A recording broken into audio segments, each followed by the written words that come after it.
दोस्तों, आज हम आपको एक ऐसी कहानी सुनाने जा रहे हैं जिसे आपने यदि पूरा सुन लिया तो आपकी जिंदगी बदल जाएगी। दोस्तों, एक राजा के दो रानी थी, पर दुर्भाग्यवश कोई भी संतान नहीं हो रही थी। वो बहुत परेशान रहते और बहुत सारे ज्योतिषों से हाथ दिखाते फिरते। तभी रास्ते में उन्हें कुछ तांत्रिक मिले। राजा ने कहा, हमारे कोई पुत्र नहीं है, मैं बहुत परेशान हूँ। तभी उन तांत्रिकों ने कहा, पुत्र की तो प्राप्ति हो जाएगी, पर उसके लिए आपको किसी लड़के की बलि देनी होगी। परेशान राजा बलि देने को तैयार हो गया। तब उसने अपने राज में कहा कि मुझे एक लड़के की बलि देनी है। जो कोई मुझे अपना लड़का बलि चढ़ाने के लिए देगा, उसे मुंह मांगी रकम और बहुत सारी संपत्ति दे दूंगा। उसके राज्य में एक बहुत गरीब परिवार रहता था। उसके बहुत सारे बच्चे थे। उसने सोचा, एक लड़के को दे देता हूं और ये निकम्मा लड़का कुछ करता भी नहीं। उसने उसे निकम्मे लड़के को दे दिया। सारे तांत्रिकों ने उस लड़के की बलि देने की सारी तैयारियां कर ली। तब राजा ने उस लड़के से पूछा, बेटा तुम्हारी कोई आखिरी इच्छा? तब उस लड़के ने कहा, मुझे कुछ रेत और मिट्टी चाहिए। वे सब चौंक गए कि ये रेत और मिट्टी का क्या करेगा।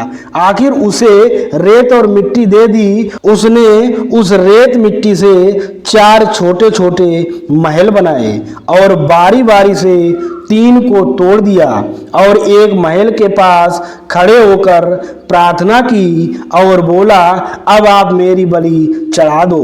वो सब तांत्रिक और राजा घबरा गए कि ऐसा क्या किया। राजा ने उस लड़के से पूछा, ये ऐसा क्यों किया कि 3 महल तोड़ दिए और एक से प्रार्थना की? ऐसा क्यों किया, प्लीज बेटा बताइए। तब उस लड़के ने कहा, एक महल मैंने अपने माता पिता के लिए बनाया और कहा, माता पिता का धर्म होता है अपने बच्चे की रक्षा करना, पर उन्होंने तो मेरी बलि चढ़ाने को दे दी, तभी तोड़ दिया। और दूसरा महल बनाया अपने रिश्तेदारों और संबंधियों के लिए कि उनका धर्म था मेरे माता पिता को समझाते कि ऐसा करना गलत है, उन्होंने भी नहीं समझाया, इसलिए इसको भी तोड़ दिया।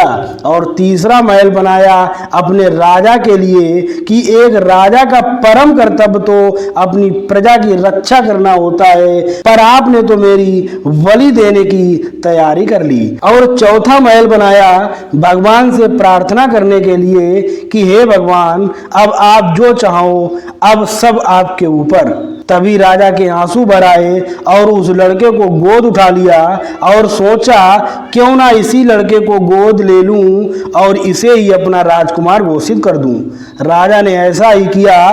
तभी कहा जाता है कि जब सारे द्वार बंद हो जाएं, पर कभी भी भगवान यानी ऊपर वाले का द्वार बंद नहीं होता। आप सच्चे मन से प्रार्थना तो करिए, सारी मनोकामनाएं पूर्ण हो जाएंगी। दोस्तों, आपको ये कहानी कैसी लगी हमें कमेंट करके जरूर बताएं। और हाँ, चैनल पर नए हैं तो सब्सक्राइब करना बिल्कुल ना भूलें। धन्यवाद। Thanks God.